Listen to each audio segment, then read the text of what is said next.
Yeah, like I understand uh, musicians in a many ways because this is the only thing that I've done primarily all my life. And I understand some musicians where people say, this guy is really, really difficult. This guy is really, but a lot of times it doesn't really be the person. It be the pressure that the person is under. Music, being an artist, is a very demanding profession.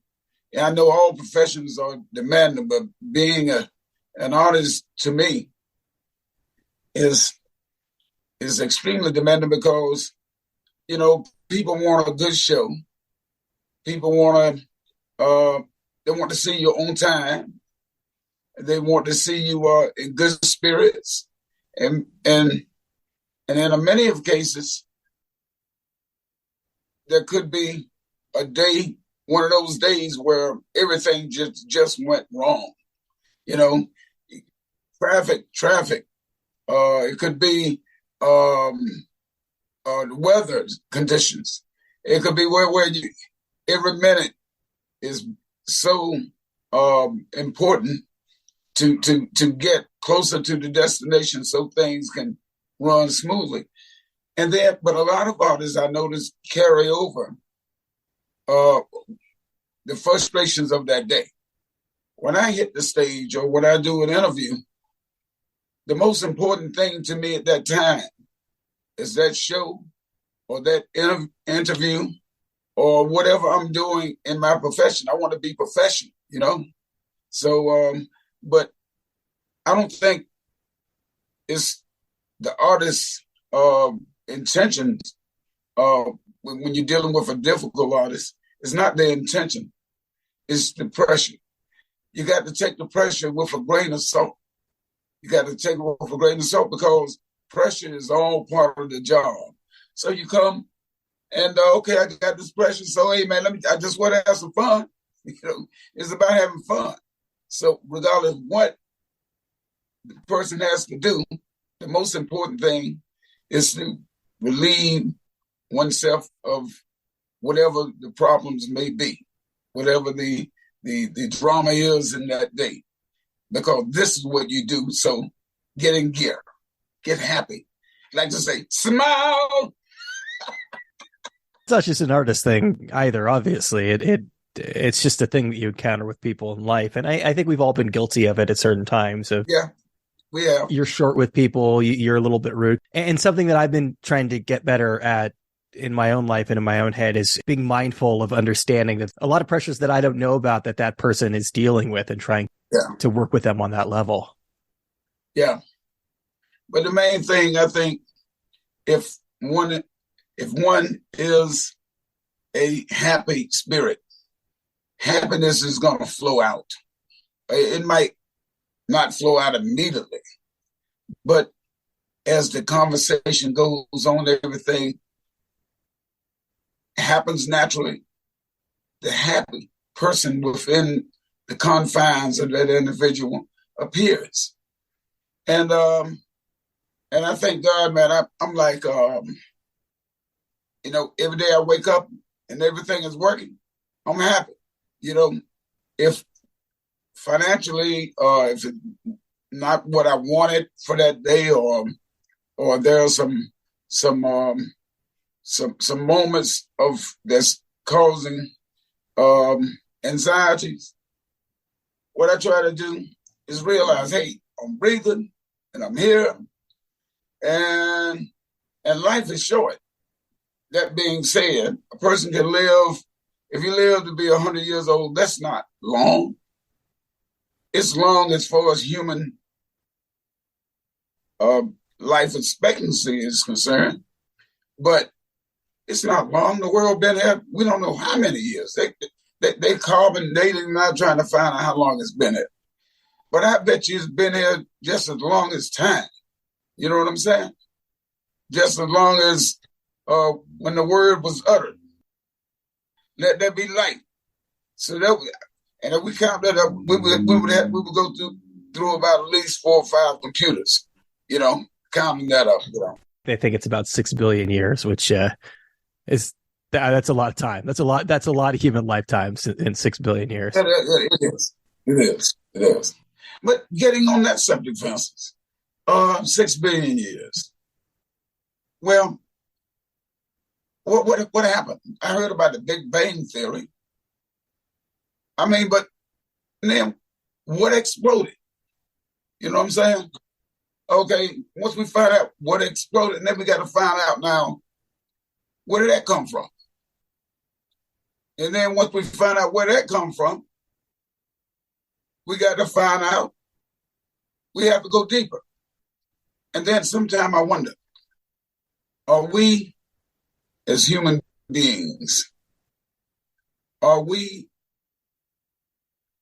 thought in God's mind? In other words, maybe there was nothing in the beginning. Just maybe. But maybe nothing is the absence of all things, but the container of all possibilities. Perhaps we are a possibility, and we are a possibility that is, we are an acting possibility. Because since matter cannot be created nor destroyed, so it must have been imagined. So maybe we're in God's mind. Maybe God is so precise that it thought of everything that is possible to think of and spread it throughout the confines of his mind, which is endless, because whatever is being realized, there's plenty of room for it to grow because there is nothing else. And God is not a thing, so God must be the like of all matter. So no thing. What can fly faster than light? No thing. So that makes sense. So, but it's totally logic. It is like Pythagoras was saying, built on numbers. Like in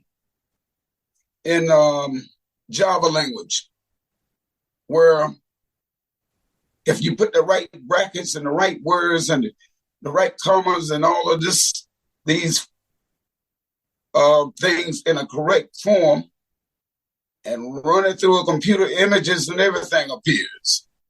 So maybe God is the Word, because it said in the beginning was the Word, and the Word was God, and the Word was with God. So maybe we are a sophisticated, more than can be imagined, logic thought. And God is the processor. Just a little something I was thinking. The classic optimist versus pessimist thing is the glass being half full or half empty. Yeah. But I think that maybe we can frame this in a way of thinking about, they'll say, I'm a writer, and writers, there's a cliche among writers about the tyranny of the blank page. Yeah. It's sort of the downside of infinite possibilities. And I think you could say that too about a blank canvas and painting, or back when they used to record to tape, a blank reel of tape. But and I think what you're getting at is that a blank canvas isn't a limitation. It's a presentation of infinite possibilities. All possible things that you can think of. So that being said, I think that's what our lives, and I think we can do whatever we imagine to do if we believe and stay as one. If the world became one, there's nothing we couldn't do. Cancer and everything could be eliminated. That being said, I try music-wise when I record, I try to put whoever I'm working with, we become as one. You know, like Gabriel Roth, for instance, when he was producing this album, when he was producing Sentimental Fool album, all of the songs, I really feel Gabe and I became as one because I listened to what he had to say, and I tried to be that vocal instrument that he had envisioned. And I think him being such a great producer, he has a gift that I'm lacking, which would be the ability to see ahead what can be done. So what I did, I followed him on the new album. I followed him. I was listening to him very carefully. And I tried to follow him until what my indicator was when I see him, see the expression on his face where he was totally pleased with what was done. I leave it at that. I don't try to go back and do anything different because he was the producer. So I have to. It's like he's captain of the ship. He's the if your captain tell you to do something, in the confines of orders and stuff, which it wasn't that it wasn't that tight band, but I try to get exactly what he was looking for me, and thus far, man, the people are responding with the album in such a way that I'm totally elated. I'm so pleased with the results that we get when I sing these songs in person. I mean, the audience thus far has been totally congruent with the band. Everybody seems like the audience and the band becomes as one. And it's such a pleasing feeling, such a satisfying feeling. Have you given yourself over like that in the past? I've given myself over somewhat, but not like that. Because no one ever asked me, other than, sing a song and I sing it until until they say, oh man, that's a take. That's a take. But in this case, what the difference is with the way Gabe did it was we had a conversation prior to the sessions. And I was telling him, like, being an artist, I have to get in the character. Like, when I'm not an artist, I'm my regular self, like do the things that everybody's do, work around the house, do what got to be done. But when I become the artist, the only thing at that moment that I'm about is that song. Like when I come on stage, I try to become the songs. I try to be the storyteller to bring the song to life. And when I explained that to Gabe, and he said, why don't you do that on records? But I truly believe most artists will agree with me. There's a second person. There's yourself, and there's the person that's the singer. The singer, he comes when he doesn't come right off. I can't say just come. He has to just surface. And when I become that person on stage, I'm not the same person, although I know I am in regard to physics. But the artists find ways to say things, and and I'm quite sure a lot of artists will identify with this. So Gabe, when I told him that, he said, I want to just record you, and I should feel what you feel if that is true. So we started to record, and it got into a point of where every time that true artist surfaced, he knew. He knew. And he said, yeah, I see him, And then we'll cut, and then all of a sudden, the artist is like very finicky cat, He's like one of those guys that take a paintbrush, man, and it's got to be just right. He's a perfectionist. Yeah.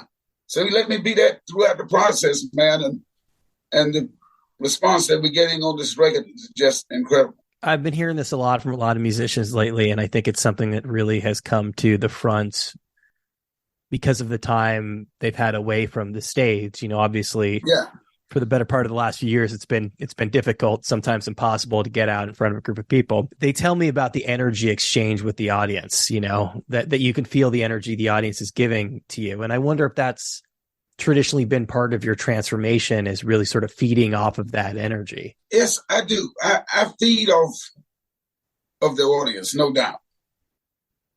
Because my job is to try to become as one with the audience. If I'm going to make them feel exactly what I feel, then I have to try in some ways to get as close as I can to the energy of their thoughts. So I guess that's why they call it soul. Because what it is, when I start to sing and the audience start to feel it, something happens, something very magical happens. Everybody get happy. Everybody, it's almost like one of those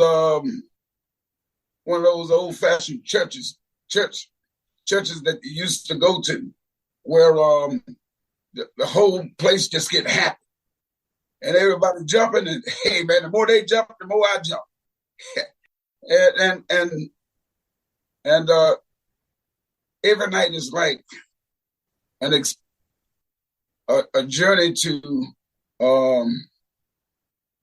We try to get to euphoria. We try to get to that place called euphoria, where you just feel so good.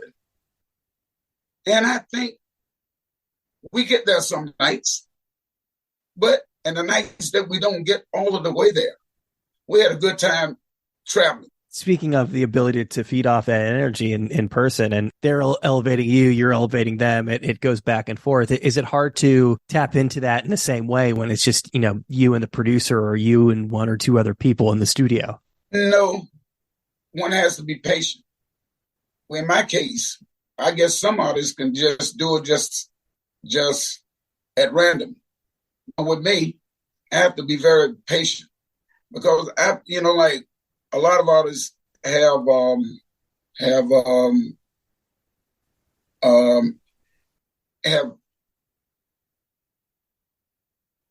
divided themselves in sort of like they may have a nickname for the personality that is the artist.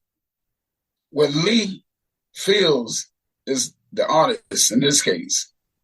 When Lee comes, I know when he comes, because I think we all, like Sigmund Freud said, you have the ego, the superego, and the instinctive drive.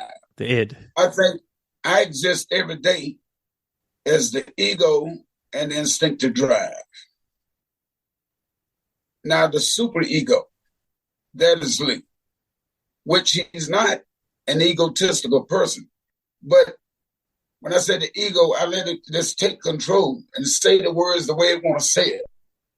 And when I do that, I might close my eyes for a second and I see the audience like going like crazy, And that makes me feel good. And then it also gives Lee, my super ego, more energy. And so the more they feel good, the more I feel good. It gets to a point where I don't want to stop. I do not want to stop this process. This process can go on for as long as it pleases, as far as I'm concerned. But in that process, I have the ego now have let the superego do what it does. Now being the ego which is in control of the instinctive drive in the superego. It's time, Lee. It's time now to go. It's the hour and a half is over now. But I don't want to go. That's what the ego be saying. You know what I'm saying? I want to stay happy like this. And it's just a process, man, where every night becomes for me, it becomes it's just something, man, that I just love to do. I just love to do, and to see the smiling faces of the people, man, and their reactions. Oh man, I tell you.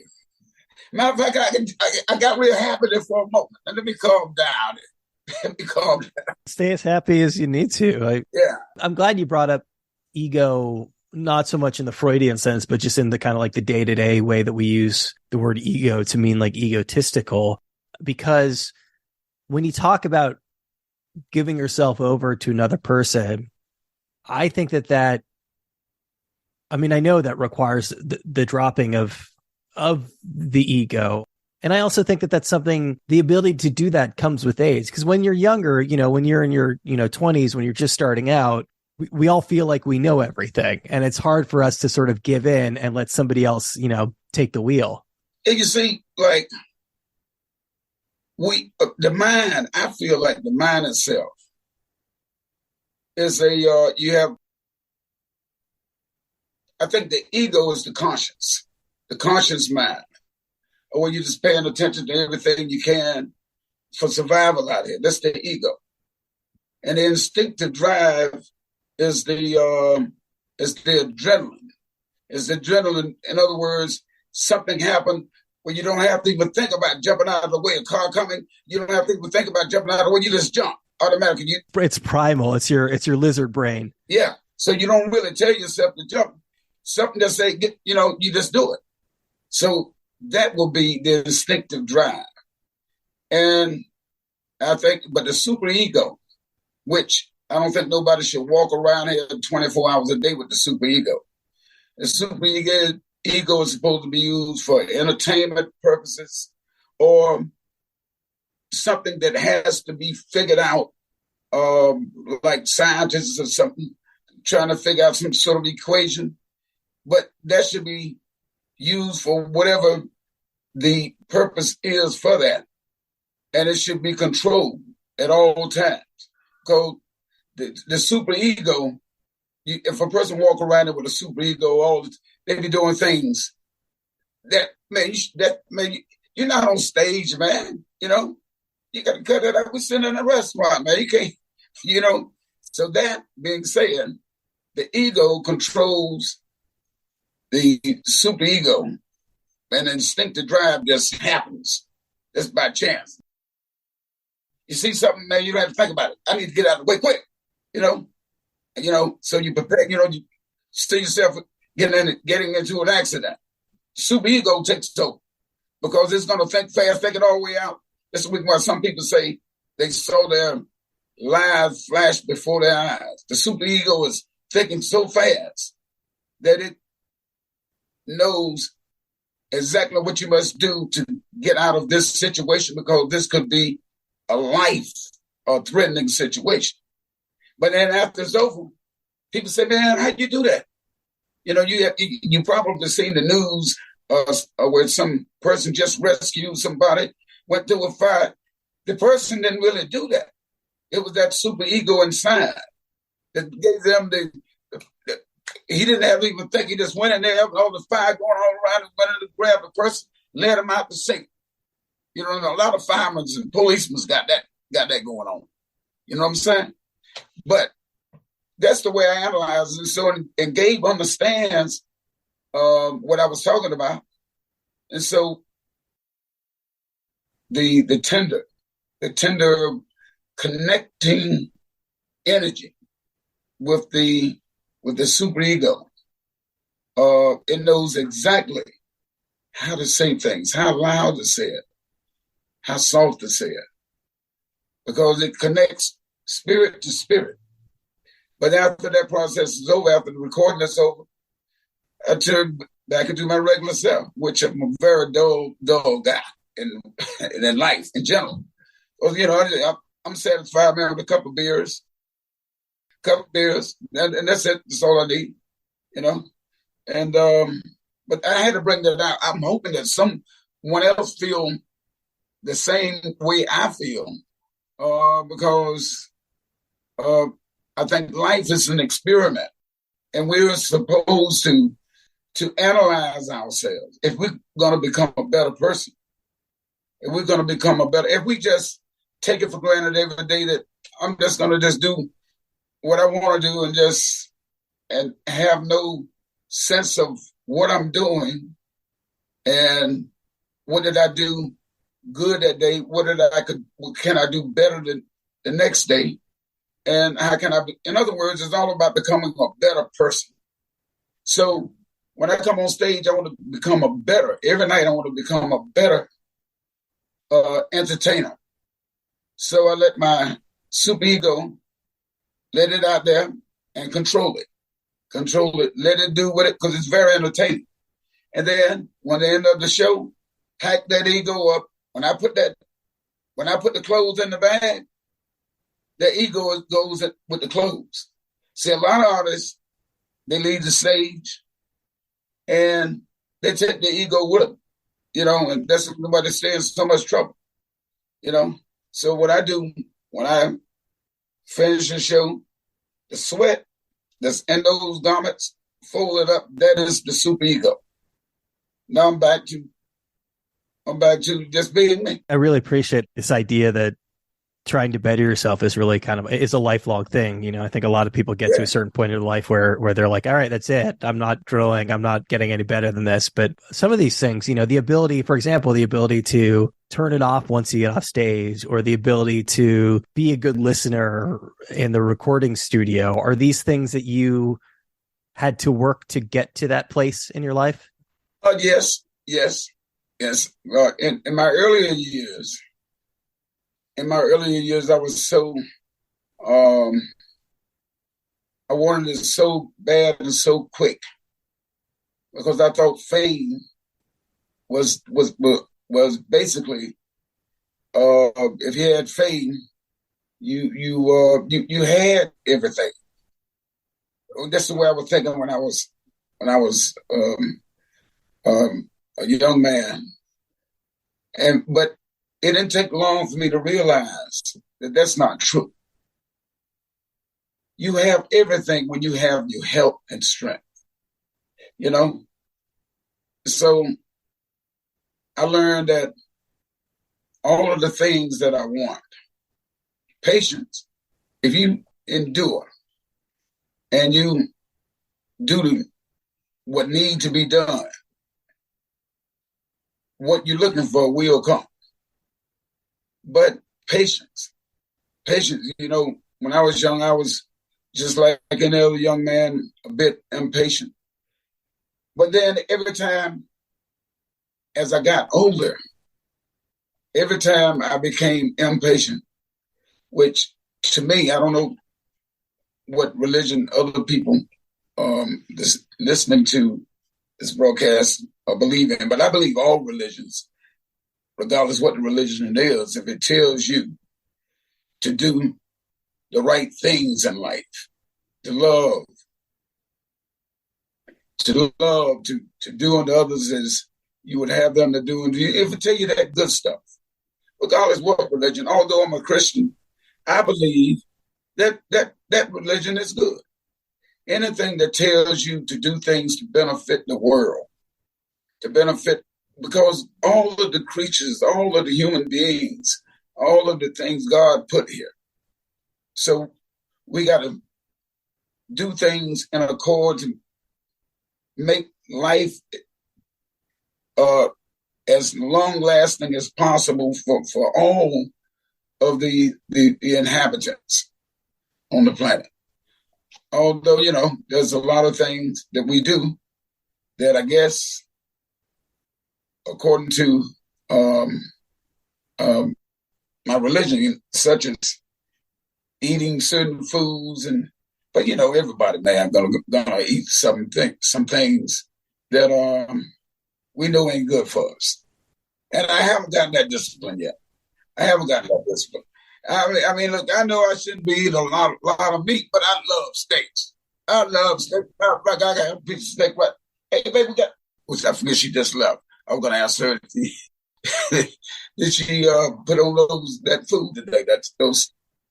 But getting back to it, though, I think we are put here to see how well-rounded we can be with our flaws. Everybody have flaws. If you see somebody say they got flaws, man, they lying to you. They lying to you. Now, and maybe they are perfect people on this earth, but I just haven't met one, and maybe I didn't talk to them long enough. There are a lot of people who think they're perfect. I'll say that. Man, for a person to be thinking that they're perfect, man, I tell you, man, now that's what you call egoed out. That is egoed out. But in my youth of the time when I was starting out music, I let the ego just stay surface all the time, and nothing was happening. I found by the time I got about 30, and I started reading the good book, I found out it's best to be the best person that you can be, and let others be. Listen to others. Sometimes it's best just to listen to others, and that's when things sort of rolled for me after all of those years. Obviously, it's just a part of life, but I also think it's really important that sometimes you get knocked on your ass.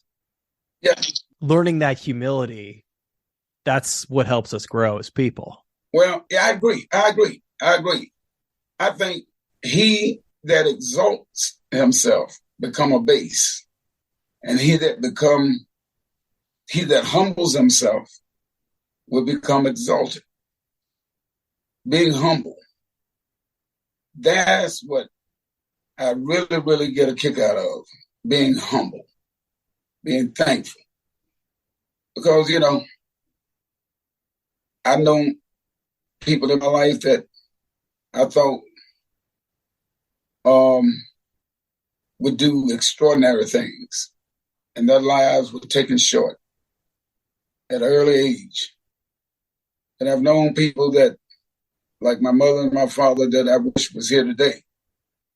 But I'm glad when I look back in retrospect that I gave them the respect that they deserve. I don't be saying I wish I would have done this, I wish I would have done that. So I'm quite at peace with my now expired parents. But they still live. They still live within my spirit. They still, although I can't touch them, I can't see them physically, but their images are in the peripheral of my mind every day. So I think that's the main thing. Like if artists get a hit record, it's a good thing. But man, just living in general, I think it comes out in your music when you live a life that you truly trying to be a good person. I think people can sense that. People can sense it. I know I can. I can get around certain people, man, and I just get good feelings from certain people, and then more good feelings from certain people than others. Some people maybe it's because they don't know how to express themselves. But in general, man, I love just about everybody. There are some people that's kind of hard to deal with. They don't always make it easy, do they? You talked a little bit about your impatience when you're younger, and that immediately made me think of this story of you at 17 years old moving to New York City with, $20 in your pocket. I mean, that's the height of just like being single-mindedly focused on pursuing that one thing. Yeah, I was single-minded at that time, pursuing, trying to become that star that I wanted to be. But in the process, even though it took quite some time, I wouldn't change it. I wouldn't change nothing, even in my naive stage, because the mistake that I made in the past were my learning. Those were my learning curves. And when I made a mistake, I try not to repeat that same mistake again. And I try to become better, a better person. But it was all, man, I had a good time. It was tough. I live in Queens now. I'm from California. I moved out here. But when I moved out here, I had some money saved up. I had a job. I was old, I was in my 20s. I was older than you were at 17. It sounds scary to do that, to do that. It's just not. And again, literally having, I guess it was $20 in your pocket, and then that soon became $2. Yeah.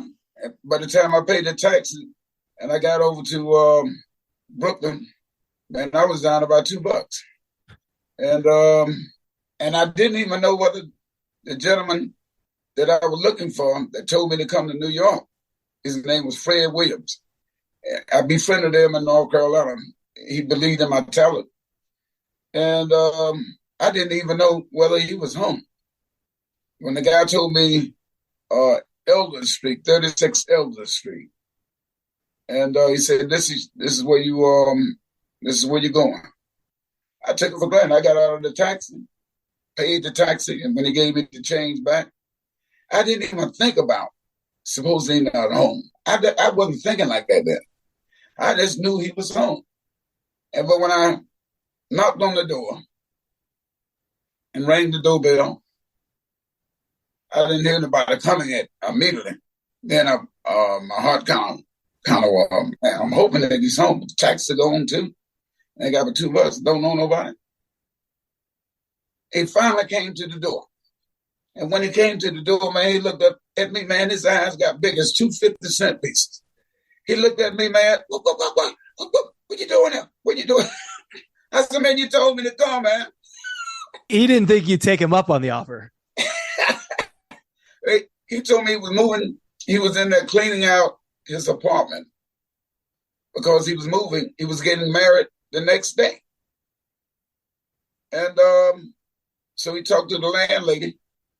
And the landlady said I could stay, but I had to get a job, which I understood, she wanted to be paid. And so I had a place to stay. And but Fred, man, his eyes got big as, you should have saw the guy. He saw me, it was almost like he saw a ghost, man. And so I went to his wedding reception the next day. I didn't go to his wedding, I went to his reception. And I met a befriended a gentleman's name was Lonnie. And he was maybe a couple of years older than me. And he asked me what I do. I told him I sing. And he said, well, after the reception, we're going to go to some places around New York. And maybe we get somebody to let you get on stage and sing. And but Fred didn't want me to go with it. Fred said, don't hang around this guy. He ain't nothing but trouble. He ain't nothing but trouble. But I ain't seen nothing wrong with Lonnie. Lonnie was just an exciting dude, And I didn't see, I guess he was looking out for my best interest. But he took me out to a club, and I sang they let me sing a couple songs. I did a couple of James Brown songs. And the audience just started throwing money on the floor. So I had enough money to pay my rent for a few weeks. And I had enough to buy a good meal back then, but everything was it wasn't like it is now. You could take $1 and go a long ways back then. But anyway, everything turned out right. But about a year later, I met my wife, which we are still married today. So I think it was all in God's plan for me to do that. But looking back now, would I would have done that? No, sirree, Bob. Your mom was understandably a little freaked out by it. Oh yeah, oh yeah. She was crying when I got on the bus, and let me turn on this light there. Yeah, she was crying when I got on the bus, and when I saw her cry, I immediately wanted to break down in tears myself. So what I did a couple of sniffles and wiped the tears from my eyes, and said, "This is what I got to do." And it was a long bus ride to New York City. I was just like Stevie Wonder was saying that on that song, man. I saw all them big skyscrapers. Oh man, wow. Yeah, skyscrapers and everything. Yeah, man. But nobody gave me nothing to run for them. It didn't happen like that. That song does not end well. Yeah, but it was fun. It was fun, and I'm glad I did. In retrospect, I found the love of my life, my wife, and Christine, and been married 53 years. And let me tell you something. If I had to do it all over again, I'd do it with just a drop of a hat, I'd do it. But she's the best thing ever happened to me. Best thing ever happened to me. And as I said, the Lord works in mysterious ways. For those that's looking for love, there's a lot of people are looking for love and trying to find love out here today. It's out there. But you got to open up your heart. You got to open up you can't get love with a closed heart. It's got to be an open heart. And then you got to be careful because, there's a lot of players out there. You know what I'm saying? But I got lucky. I found mine. Thank God. This was 1969 when you moved to the city. Is that right? No, I moved to the city in the last part of 67. Last part of 67. And the last part of 67. And I met my wife in 68. I met her in 68. You moved out here at 67. It sounds like things happened pretty quickly. And you had a really strong run at just about until the 80s, that first time around. But things started getting difficult around the late 70s, early 80s. Because the clubs didn't want bands anymore. They wanted DJs. Yeah, it was disco time. Disco time, yeah. So man, as soon as I started happen, everything, the music changed.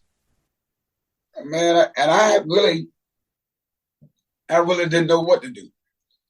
So I spoke with my wife. I remember in the 80s, I didn't know what to do. So I got into real estate and started to be a landlord. And that was bringing in constant money. And I felt like maybe I'm just not going to be that singer that I wanted to be. So I began to doubt my dreams. And then that's when I really started reading the Bible heavy and going back to the dictionary, finding the etymology of the word and what it meant then, because first thing I found out when I started reading the book, that the word corruption truly means its original meaning is changing the language. And the language is constantly changing. You know, that's corruption itself, is changing the language. So that being said, so I started to read and hoping that, you know, by that time I had a family and I had these houses. I learned how to do everything, man. Put, you know, hot water heater, everything in there. And it gave me a sense of security because, you know, I knew how to fix the majority of the things that would break. So I felt like, okay, well, it looked like I'm just not going to be that singer that I thought I was going to be. I sort of have doubts. Doubts is no good. You know, when a person start to get doubts about anything, that's when a person needs to pray and ask from God for understanding. And that's what I did. I prayed, kept right on reading, kept right on being the landlord, taking care of my kids, and singing every now and then. We had some gigs here and there, but it wasn't like it was in the 70s. And what happened was, I think by faith, by faith, I think everything fell into place because I kept my composure, I kept my focus, regardless what was happening. I kept my focus. As a matter of fact, I got to a point where I was going to abandon that dream of being a singer. I was going to open up a restaurant. I was going to open up a little, well, it wasn't a restaurant. It really was my vision was to have, I would get this place over Newark. It had 3 apartments on the upper floors. And then I had a storefront at the bottom. I was going to turn the storefront into an eatery, and like when you come and get fish sandwiches. I said to myself, I saw a guy in Plainfield had a place like that. Looked like he was doing well. You go in there on Fridays and Saturdays, you couldn't get in the place. He had all kind of people in there, you know, like buying this product. So I said, how hard can it be to fry fish? And you don't have to be Einstein to do that. So I took my wife over to Newark and showed her the place. And I've already talked to the realtor, and he told me that I could get it. One thing I did do, I did keep good credit. You know, I would tell anybody now, today, make sure you keep your credit good. Good credit is the thing, especially now, even more now than it was then. But my wife looked at the place, and she looked at me. She said, "I'm gonna ask you something. What you know about fish?" I said, "It tastes good." That's the only thing I could say. And she said, "Suppose somebody come in and you don't keep these fish right or something, and somebody come in and get sick on these fish. Oh man, you be sued all over the place. I don't want to do this. I think you should stick with what you do." I said, "Maybe listen, music, you know, you see how the music done changed. It ain't like it was." She said, "You just got to make it like it was." So I'm down with you keeping with your dream with music. So when she told me that, the little money that I had saved that I was going to put on that house, I went out to Sam Ash. I bought a whole lot of musical equipment, man. At the time, I didn't know anything about Pro Tools. I bought a Yamaha C1 computer with Voyager program, with a program called Voyager. So this was what, late 90s? Early 90s. Early 90s, about 90. This is 19. 1990. Okay, because that's early for Pro Tools and computer recording and all that. Yeah, well, that's the only thing that they had at the time, Voyetra. And what it was, it did, it allowed you to MIDI I had a Tascam 8-track recorder, and it allowed me to with my MIDI code, it would allow the 8-track tape to be right in sync with the computer, so I can get playbacks. And on the analog tape, I had a 8-track tape machine, so it allowed the computer, the analog, the timbrels that I was playing from the keyboard. It allowed that to sync up with what I had on the 8-track. I put my vocals on the 8-track. But I didn't know that in the beginning. After I bought the equipment, I bought all of this equipment, spent all of our saved money in this equipment. And I had it downstairs in the basement. And I could tell as weeks went by, and I wasn't making any music down there, the wife became a little lyric. We done spent all of this money, man. And I had to set up by the washing machine, and I had everything. I had it set up like it was supposed to be set up, but I still couldn't get it to work. And she would come down there, get ready to wash some clothes, say a pat in the foot. I said, man, let me get out of here, because there's going to be a lot of questions and the answers now. And I don't have no answers for. Got all the money tied up in this stuff. So anyway, that went on for a few weeks, and then I found a friend of mine that knew how to work it. And he came, because I read the books and stuff, but I just couldn't, it just wouldn't, the book, the way the book sounded like it was easy. But I was doing something wrong, which I later found out when I got this guy over to show me what I was doing wrong. When I got it working, oh man, it was like a sigh of relief. That's when I cut my first track, with a song called Meet Me Tonight. It was in 1990. And Meet Me Tonight was one of those, it's still on the internet. You can pull it up on the internet. The quality of it is not that good today. But the record, man, people used to listen to that record and they fell in love with that record. Like the Southern Soul market. Man, everywhere first I was given the tapes. I had bought machines to make up tapes with. So I would make up tapes like at night during the week. And then on the weekend when I go out and play, I would just give the tapes away. I figured, to get them in the car. Back then, they had these cassette tapes. They get them in the car and they listen to me. And it worked. I was giving the tapes away. And the audience started getting bigger and bigger.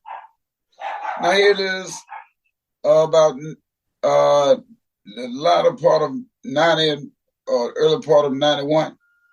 Man, I'm like booking all around Newark and the juke joints. And the places like packed, not real big places, maybe a couple hundred people. But to me at that time, and they paying $10 to get in, and I made deals with the club where I kept the buck of the money, as long as I brought them some good entertainment in there. And I had a guy to play records the majority of the night, and I had a show on my DAT machines, which was about close to an hour long, about 50 minutes. And I would come out there and sing with tracks. Oh, man, I was packing the places everywhere I was going. And then it spread it all the way down south. Now I'm in Mississippi, I'm in Alabama, I'm in North Carolina. And then I signed a deal with Ace Records down in Jackson, Mississippi. And I stayed on the blues circuit for about 5 years, maybe 7 years, because I got off the blues circuit at the end of the 90s. But by that time, I met Gabe about 90, 96 or 97. They give me a phone call, man. Like at that time, man, I'm selling records, and I'm doing these shows locally around and playing down in Mississippi and places. Hey, man, everything is cool compared to what it was, because I was making a lot more money than I was making prior to that. And then I get this guy to call me on the phone. It was Philip Lehman and Gabriel Roth. And they sound like some pretty intelligent guys, man, because they really knew what they was talking about when they was talking about music. So we made a deal, and he told me to come over to Long Island to a studio in Long Island, and we agreed and made a deal about cutting a record for him, a 45. So when I get to the studio in Long Island, I was expecting these older guys, because they knew everything about soul music, man. And then when I knocked on the door, man, I see this little kid, this curly haired kid, stick his head with my. I said, "Yes, I'm here to see Mr. Roth." He said, "I am Mr. Roth." I said to myself, I didn't say it out loud. I said to myself, "I'm but a kid," And then I get inside, and they turn on the tracks. Track sounds hot. So I go on to cut the record. Let a man do what he want to do. And Steam Trade. And from that record that I cut with him that day, Sharon Jones was discovered. She did the background on that record. And I started touring with the Sugarman 3 all over Europe and places. And everything started from that. But it was Desco Records at the time. It wasn't Daptone. And everything started from there. Sharon Jones, myself, Charles Bradley, everybody started from that instant. And that's the reason why I believe that things are actually destined, Sometimes we want it a lot earlier than we would receive it. But for all of those people that truly believe that your day will come, I would advise you to hang in there, because it's worthwhile. Hang in there, and don't lose your confidence and your faith. But that's how it started. It's been going on ever since. Two very clear instances of you just having to have just complete faith in yourself and complete faith that things are going to work out, because just like the original story of you being 17 and moved to New York City, the story of you you've got a family to support and you're spending your family's money on all this equipment. Yeah. In both cases, things could have turned out much differently. It could have been very ugly. When you start spending that money, man, that money doesn't come back. If that money doesn't come back, man, you're in trouble, big trouble. But you have to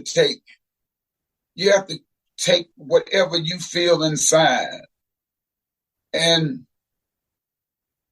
you have to take that feeling and analyze it. And if it what you feel that you should do, nobody can make that decision but you. And so it happens in my case, it turned out nice. But it could have gotten ugly very quick. Maybe the big lesson from that story is marry somebody a lot smarter than you.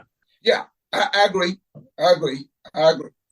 That is totally correct, because I do credit my wife for encouraging me, and because I think, when I think in retrospect, if I would have gotten that restaurant, I think things would have gotten ugly very quick. Former soul singer Poison's 5. Oh, I'm glad I took her advice.